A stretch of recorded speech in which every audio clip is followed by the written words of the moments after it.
Isa po mapagpalang panunood sa inyong lahat, mga kaibigan at mga kapatid. Kinagagala ko po na patuloy namin kayong nakakasama dito po sa series na ito na In the Beginning, Reflections from Genesis 1 to 10. And so sa pagpapatuloy, mga ginigilo na mga kaibigan, mga kapatid, let's bow our heads and let's pray. Ama po naming Diyos, dakila't makapangyarihan sa lahat. Nagpapasalamat po kami na kami po ay magkakasama ngayon na mag-aaral ng inyong mga salita.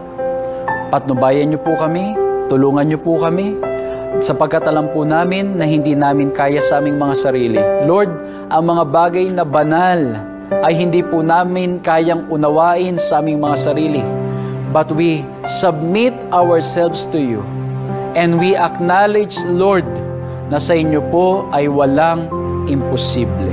So Lord, please accept our surrender, accept our commitment.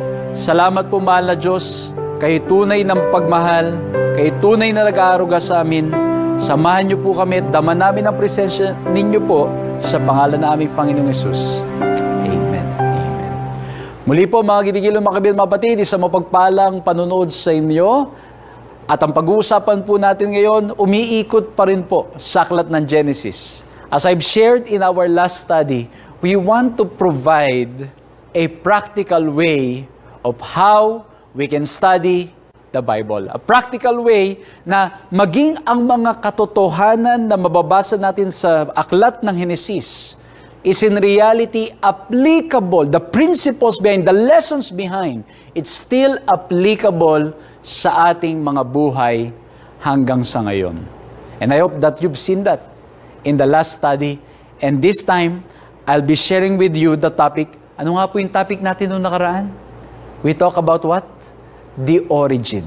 Now, let's look at the topic, the offering. Okay? So mapapansin nyo po, lahat ng topics natin, lahat ng titles natin will begin with letter O. And as usual, all the sermons, we will summarize in 3 points. The offering, and which, of course, it means a present or a gift. Okay? We will look into that meaning, a present or a gift, para po dito sa word na offering. I want to ask you a question. Have you received an early gift?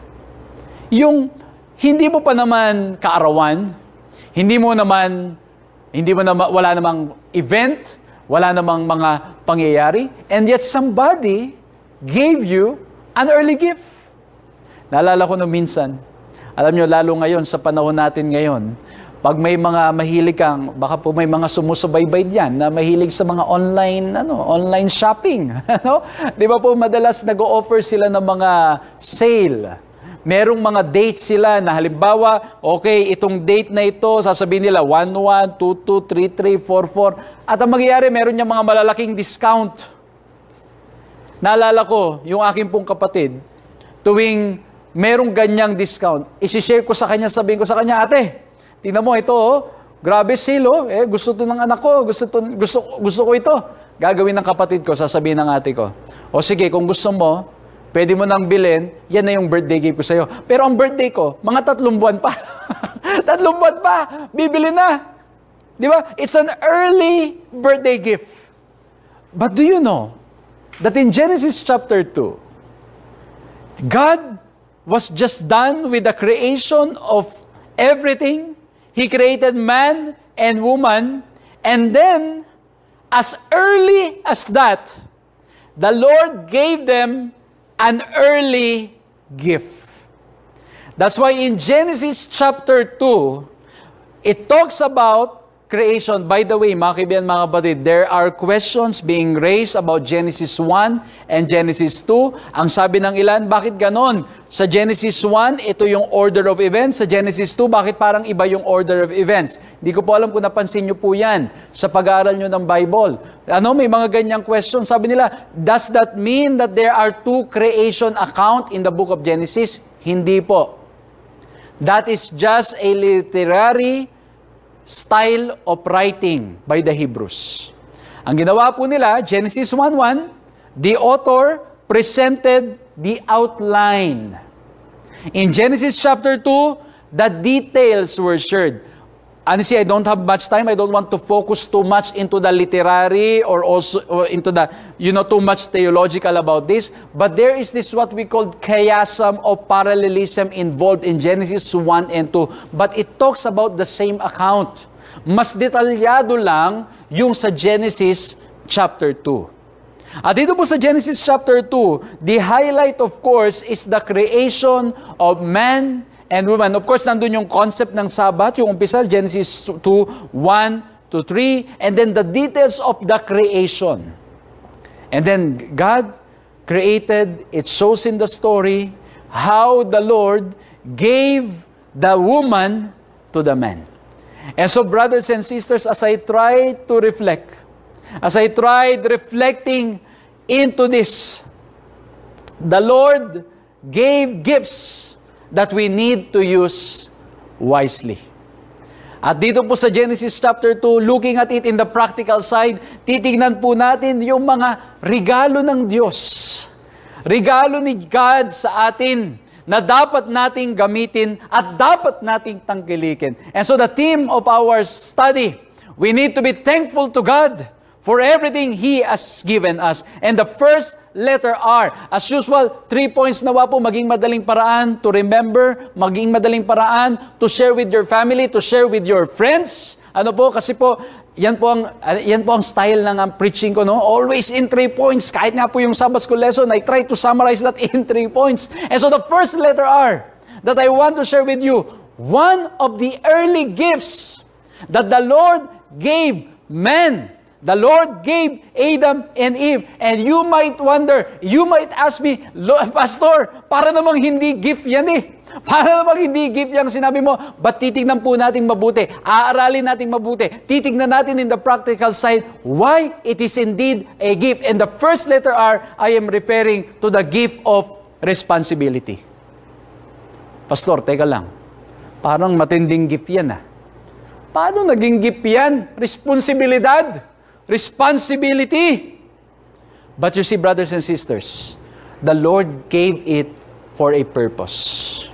Tingnan niyo po, basahin natin sa Genesis 2:15. It says, the Lord God took the man and put him in the Garden of Eden to work it and keep it.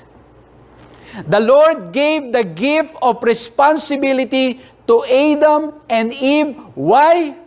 Because the Lord knows na kung walang gagawin itong si Adam and Eve, they will have no opportunity to grow. They will have no opportunity to expand their knowledge. They will have no opportunity to expand their social connection with others. They will have no opportunity to expand their mental capacities. And that's why the Lord gave them the responsibility to take care of the garden, to work it, to keep it, and even to name the animals.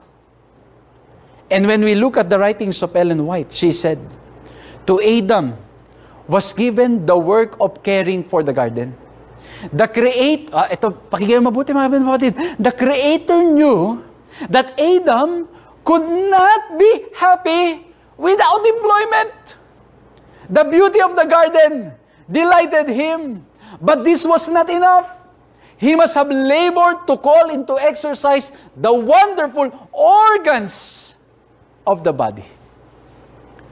Even the point of God giving responsibility to men, it shows that He cares. It shows that He loves us. Siya po mga kaibigan, mga kapatid, ay nagnanais na si Adam ay maging masaya.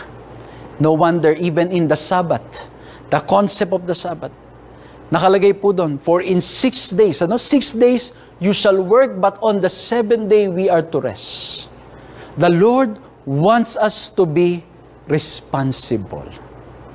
We have the responsibility to take care of the things around us. Kaya nga po ito yung tinatawag nating concept of stewardship. And this is a gift. Because if we will not be responsible, very clear, we will not be happy. And if we want to be happy in reality, we need to be responsible. For the things that we will not be responsible, ang mangyayari po, it will come back to us, it will haunt us, and it will affect our happiness. Hamilton BP said, the point is made clear here that physical labor is not a consequence of sin. Work enters the picture before sin does. And if man had never sinned, he still would be working. Hindi pala kalooban ng Diyos yung mga tatambay lang tayo. Hindi pala kalooban ng Diyos yung tayo ay walang gagawin. Hindi pala kalooban ng Diyos. It's part of the original plan even before sin. Even before pumasok ang kasalanan sa mundong ito, the Lord wants us to be responsible. And we can expand this. Pwede natin i-expand pa itong pag-aaral na ito, that as we are responsible for the things around us, we also have responsibility.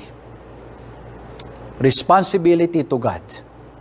We have responsibility to God.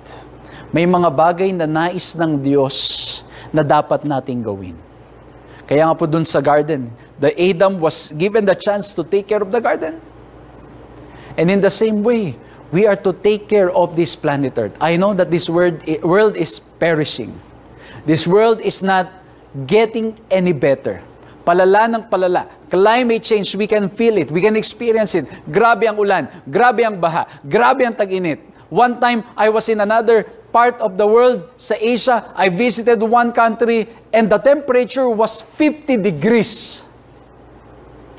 And I was like, yung mga nagko-complain na mainit na daw yung 32, 33, 34, mainit na daw. When I went there, I was like, grabe, mas mainit. Ito ang mainit talaga, 50. And in the other places, it's even more higher. And so we have responsibility to God. May mga bagay na, again, mga kapatid, I'm already expanding.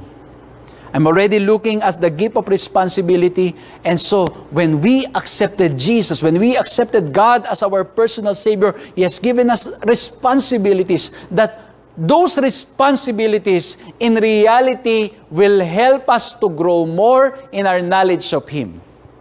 Kaya nga, later on, I will deal more on the proclamation of the word, the proclamation of the gospel. And in reality, the more we proclaim the gospel, the more we are changed. The more we help people, the more we are happy. And that's why we have the responsibility to God. The question is, brothers and sisters, is God speaking to you? Do you hear the still small voice of God telling you what He wants you to do? And if it's clear that He's talking to you, if there's a clear impression coming from the Holy Spirit, what you should do? The question is, are you responsible enough to do it?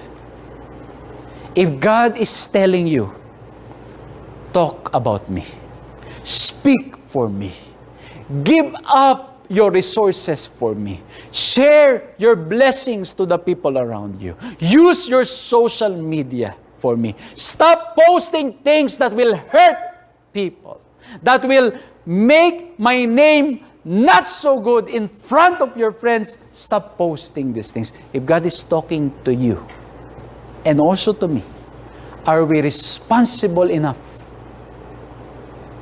to obey and to do it? Not only that, we have responsibility to others. The Bible says, pag-aaralan natin yan sa mga susunod pa. Naalala nyo yung question? Yung question ni Cain. Ano yung question niya? Am I my brother's keeper? Para bang ang dating wala akong pakialam sa kapatid ko. But we have responsibility sa ibang tao. That's why no man is an island. We are all connected. And even in the concept of the church, there is this concept of fellowship. Koinonia, magkakasama. Nagmamahalan, nagpapatawad sa isa't isa, nagtutulungan. Kaya nga po sa aklat ni Pablo, lagi niyang sinasabi, one another, one another, one another. Ulit-ulit, love one another, care for one another, carry each other's burden, forgive one another. It's all about loving each other. Because when we have grown in our relationship with God, it leads us also how we deal with others. I will talk more about that as we advance into this study. And of course, there's also the responsibility to ourselves. If you look at Genesis chapter 2, the Lord gave Adam the opportunity to enhance and expand his knowledge, his relationship with God. Imagine yung papangalanan, bibigyan mo ng pangalan yung mga hayop. It's an opportunity to expand the mind. To take care of the body, the garden, it's an opportunity, it's a responsibility to grow the physical life.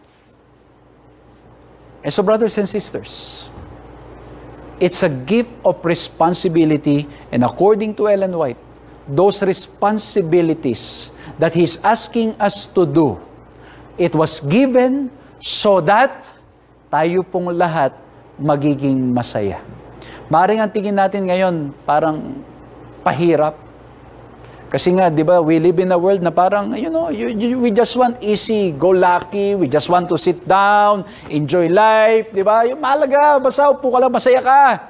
But in reality, true happiness comes when we submit ourselves to God and we accept the gift of responsibility. And I realize, mga kapatid, totoo nga, as a pastor for how many years already, I realize that, when you're a pastor, you take care of people. You love people. Alam niyo mga kapatid, medyo may mga hardships, may mga challenges.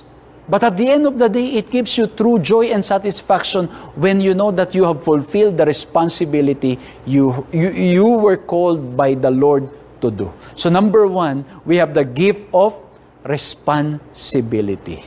And I hope that we are responsible enough.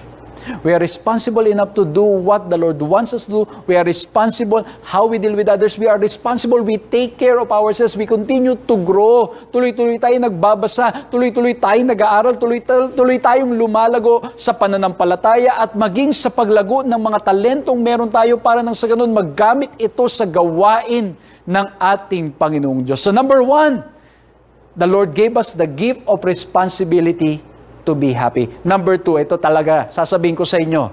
Hindi ko pa sinasabi yung second point, pero sasabihin nyo na, Pastor, parang hindi gift yan Parang yan ay pahirap Parang yan ay hindi totoong gift. But I want to share with you. I want to tell you, as we study the Bible, as we look at the Bible in the lens of God's love, I want to believe that this second point that I will be sharing with you is indeed a gift from the Lord. And I'm talking about the gift of restrictions. Pastor, parang hindi gift yan Parang pahirap yan Especially in this world when people do not want order, when people do not want law, when people just want to do what they want to do. Restrictions. Ang nangyari po, ang dating when there's restrictions, pahirap, pagtanggal ng freedom. But in reality, when you go and study the Bible, freedom is never the absence of the law. Freedom is never the absence of order. Freedom always goes with law and order. Freedom in Christ. Hindi mo mapaghihiwalay. We live in a world na para bang ang dating yung mga restrictions, pahirap lang. Naku, bawal. Naku, pahirapan tayo niyan. We don't see it in a positive light that restrictions is in reality helping us to be fully happy in this life. And I only understood that when I became a father. But let me go first to the text in Genesis 2:16. At ang sabi po dyan ganito, And the Lord God commanded the man, saying, You may surely eat of every tree of the garden, but of the tree of the knowledge of good and evil you shall not eat, for in the day that you eat of it, you shall surely die. There's a clear restriction given by the Lord so that Adam and Eve can live in the fullness of life, can live in the presence of God, so that they will continue to be happy peaceful, and enjoying the life that the Lord wants them to experience, and yet they disobeyed. It's a gift. At sabi ko po kanina, naintindihan ko lang yan nung ako'y naging tatay. Kasi ngayon, yung aking mga anak, they are very, exploratory. They want to explore a lot of things. Alam mo yun? And from time to time, I have to remind them, anak, hindi pwede dyan. Anak, bawal yan. At ang reason ng ama, ng matinong ama at ng matinong ina, kung bakit sinasabihan niyang, anak, bawal dyan. Anak, huwag mong pupuntahan yan. Anak, huwag mong sasabihin yan. Anak, dapat ganito. Sinasabi yung lahat ng mga restrictions. Why? Para pahirapan ng bata? No! Sinasabi yan ng matinong magulang para nang sa ganon. Magabayan ang anak at hindi mailagay ang anak sa kapahamakan at sa kanyang paglaki, maging tama ang kanyang pamumuhay at sa pagtama ang kanyang pamumuhay, magiging masaya siya. Amen? Sa lahat po ng mga magulang na nanonood dyan, I think you will agree. Kaya po, malinaw ko pong sinasabi, mga matitinong magulang. Because there are parents who will really harm their kids. But those who are fully in love with God, we have to say no as well. Nalala ko po yung anak ko. Nung ako po ay nagpapastor sa Ayas. I was a senior pastor there. We were staying in apartment A. At yung apartment po, wala siyang hot shower. So ang ginagawa po namin, dahil medyo malamig, may mga panahon na medyo malamig doon, gagawin po namin, meron kaming yung kettle na mag-iinit kami ng tubig, at pagkatapos yun yung ipaliligo ng mga anak ko. Ang ginagawa po namin, mga ginigiliw ng mga kaibigan, mga kapatid, iinitin namin yung tubig, bubuhos namin doon sa timba, at pagkatapos, yun ay ipaliligo. Ang ginawa po ng aking asawa, nilagay niya sa tubig, sabi niya doon sa anak ko, anak, wag mo munang gagalawin yung tubig kasi mainit pa yan, hindi pa na, alam mo yun, yung init na doon pa sa taas, hindi pa nahalo hanggang ibaba. Ang ginawa ng anak ko, pumasok, at pagkatapos, kahit na nasabihan na siya, kinuha niya yung tabo na punong-puno ng mainit at ibinuhos niya sa paan niya. And sadly, brothers and sisters, it burned the feet of my daughter. And my daughter was crying so hard. Talagang lumobo yung balat. Talagang iyak siya ng iyak dahil sa nangyari ngayon. At ang sabi niya, Daddy, Mommy, makikinig na po ako. I'm really sorry. And so, we are saying no. We are giving restrictions because we love our kids. And imagine ninyo na lang, kung tayong mga magulang, earthly parents na hindi perpekto, nagbibigay ng restrictions because we love our kids, how much more God? He gave restrictions so that we will be happy. We will be in line with what the Lord wants. Tingnan niyo po sabi ni Ellen White, children should learn that in submission to the laws of the household is their perfect liberty. Christians will learn the same lesson, that in their obedience to God's law is their perfect freedom. That's why I always say, freedom is never the absence of the law. Kaya lang po yung generation natin ngayon, parang basta may nakitang batas, ang tingin, yan ay pagpapahirap. May nakitang batas, sasabihin ako, ayoko dyan kasi yan ay pahirap, hindi ako binibigyan ng kalayaan. Gawin ng isang bagay. But in reality, the law protects us. Alam niyo po, as I travel all around Asia, as I'm working for Adventist World Radio, ako po'y naka-base dito sa Pilipinas, but I'm traveling Asia. Last time, I was in India, I was in Japan, I was in Taiwan, iba't ibang places, mga kapatid, iba't ibang division we cover. Doon po sa mga kapatid namin, nakasama po namin nanonood, we are covering 4 divisions of the World Church. We are handling 45 countries in charge. Online, we are serving Worldwide Church, GC. But when it comes to our travels, we cover the 45 countries here in Asia, the whole Asia. covering 45 countries. At alam niyo mga kapatid, sa aking kakabiyahe, may mga iba't ibang batas. And I've learned the importance of respecting every law. That's why every time I come to a different country, I ask the locals, is this acceptable? Kasi may mga bagay na acceptable dito sa Pilipinas pero hindi acceptable sa ibang lugar. So I ask, is this acceptable? Naalala ko one time I was in one country. I was in Myanmar. And ako ay tatawid ng kanto. Dahil ako'y nakapunta sa iba't ibang mga lugar, talagang alam nyo, di katulad dito sa atin sa Pilipinas. Dito sa Pilipinas, kapag kahit may mga sasakyan, gagamitan mo lang ng magic hands. Papatigilin mo Para bang dahil dyan sa signal na kamay, titigil na yung mga sasakyan Sa ibang lugar, hindi mo pwedeng gawin yan. Talagang kailangan you will respect. If there's a green light, then that's the time you will walk. Green light for those who are walking. That's the only time. And nung nandun po ko sa Myanmar, hindi ko wala. Yung pupuntahan ko, kailangan akong tumawid. Alam yung ginawa ko mga kapatid? I have to call the guard, the police. Nakita ko yung police doon. Ang problema, hindi kami magkaintindihan. Hindi siya maka-English. So, ang ginawa ko, nag-hand gestures na lang ako. Sabi ko, tapos kumaway na rin siya. At ang sabi ko na lang ganito. Tapos ang sabi niya, tapos sinigurado ko ulit.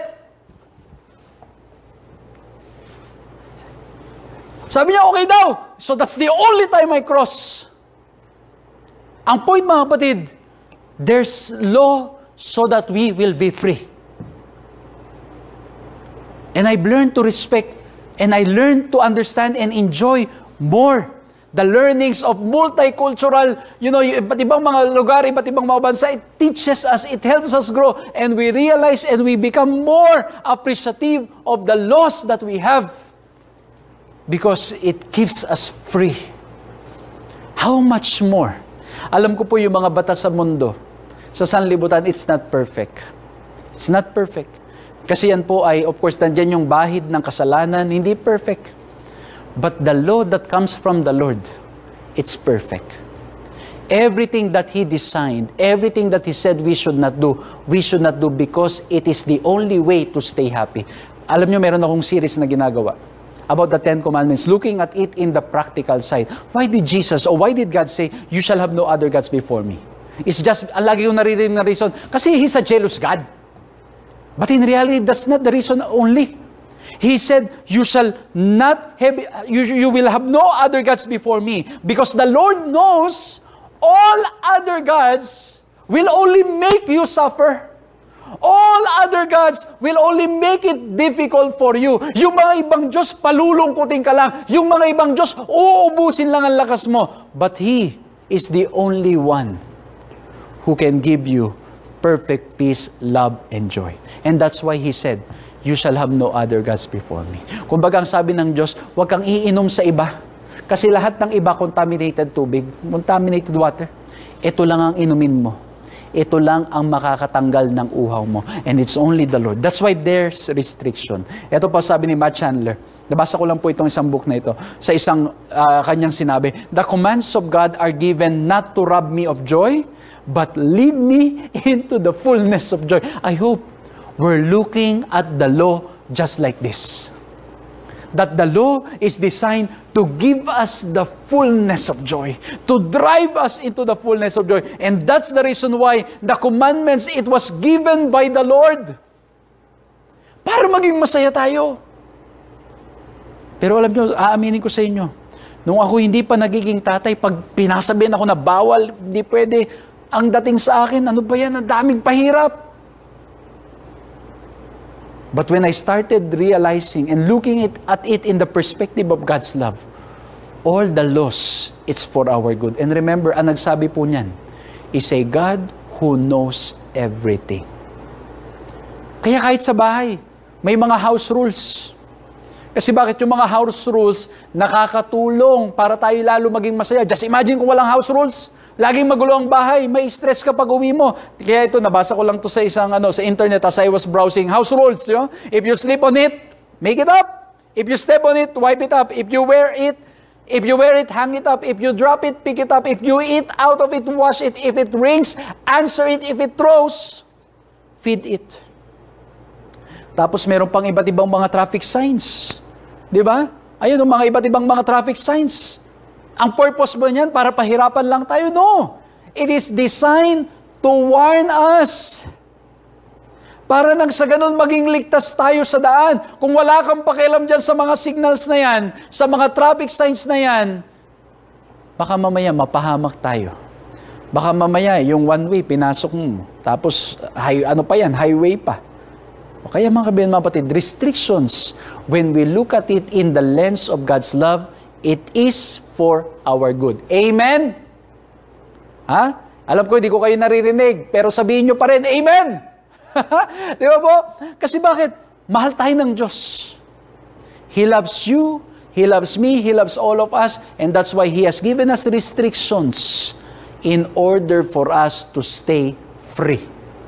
In order for us to stay in good condition. Kaya sinasabi ng Panginoon, you shall not do this, you will not do that. Kung tayo pong mga earthly parents, naiisip ito, how much more ang ating Panginoong Diyos. Sa mga kabataang sumusubaybay ngayon, I hope, I am able to reach out to you and share you these things. Naintindihan ko. Kung nanonood po yung mga kabataan ngayon, naintindihan ko, somehow parang ang hirap intindihin nito. Parang ang hirap intindihin na pinagbabawalan lang. Sometimes pa naman, syempre yung perspective ng magulang, limitado. Unlike God, whose perspective is complete. So sometimes ang hirap nating intindihin, but I hope and pray that you will learn to see that from the restriction, you will see the love of your parents. You will see the love of God for every law. Kasi kaya binibigay ng Diyos, kaya binibigay ng isang matinong magulang dahil mahal niya po kayo. Amen? So number 1, early gift. The gift of responsibility.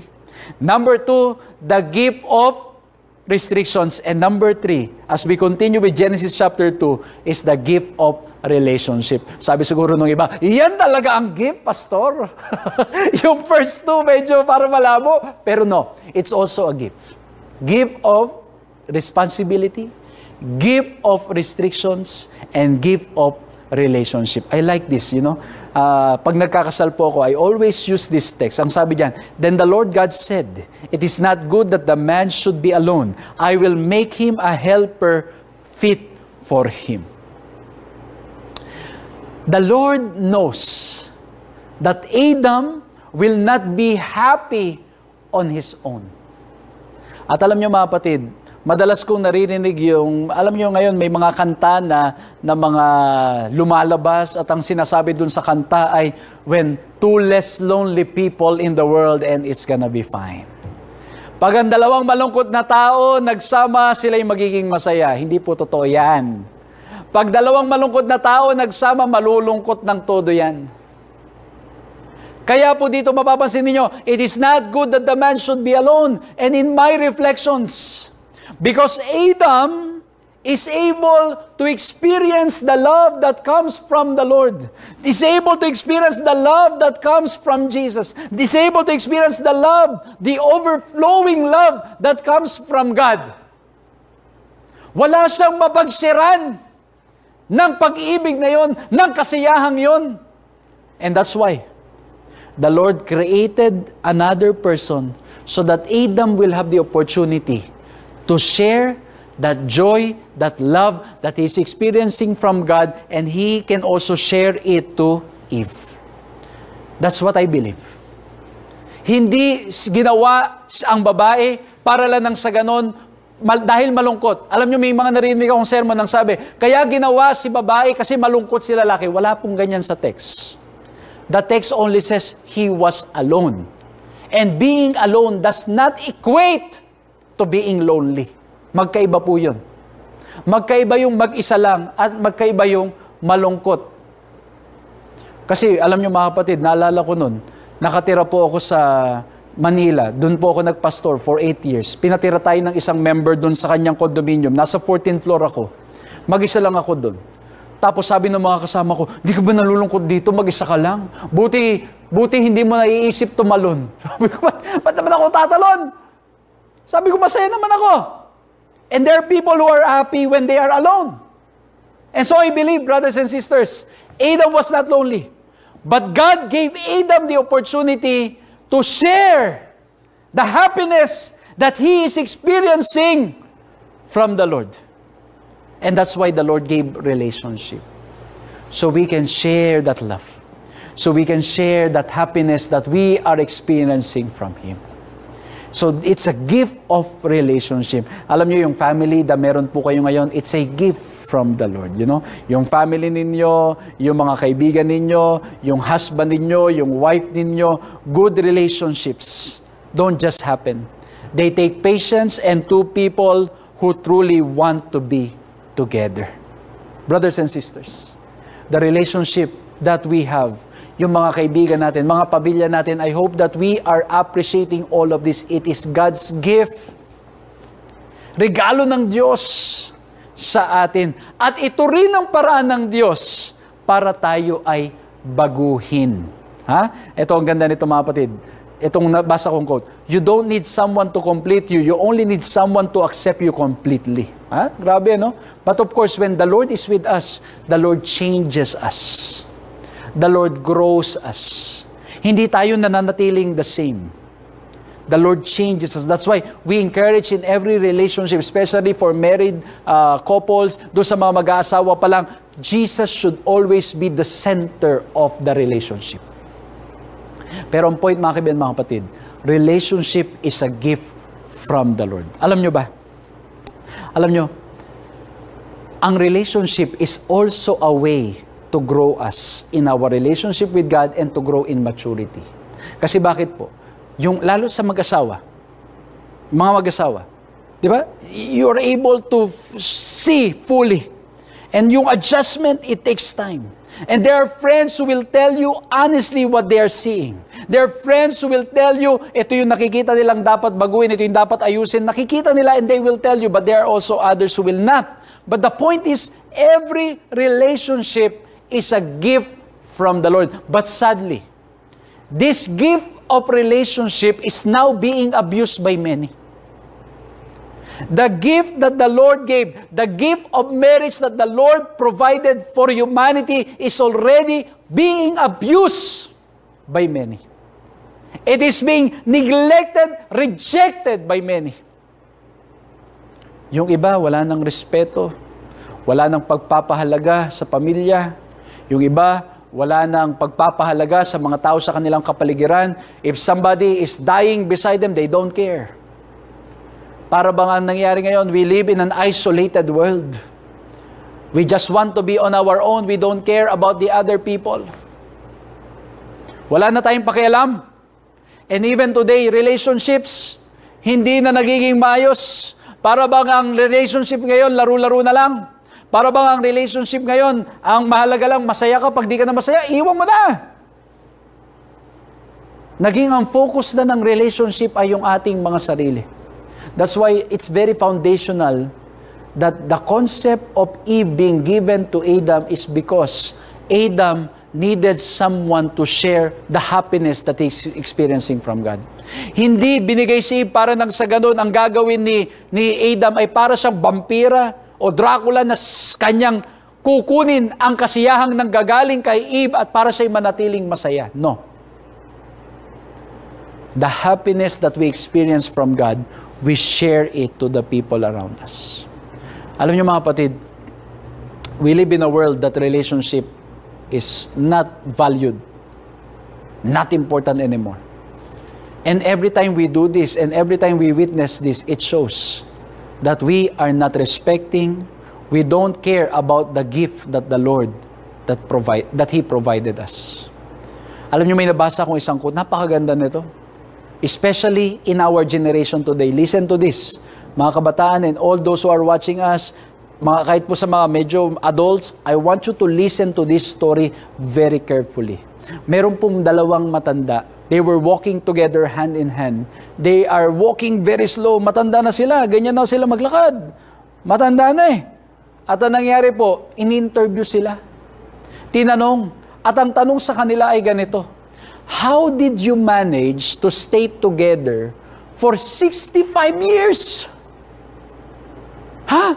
How did you manage to stay together for 65 years? Married, naglalakad pa rin magkasama. At ang sabi nila, ang tindi nito, we were born in a time when if something was broken, we would fix it and not throw it away. Because we live in the generation now na pag may nasira, tapon, palit. And suddenly, we apply the same principle when it comes to relationships. Kaya tingnan ninyo ang issue ng hiwalayan at marami pang iba. We don't value relationship that much anymore. There's another one that I read. Ang ganda nito. When nails grow longer, we cut nails, not fingers. Similarly, when misunderstandings grow up, cut your ego, not your relationship. Ouch! Aray ko.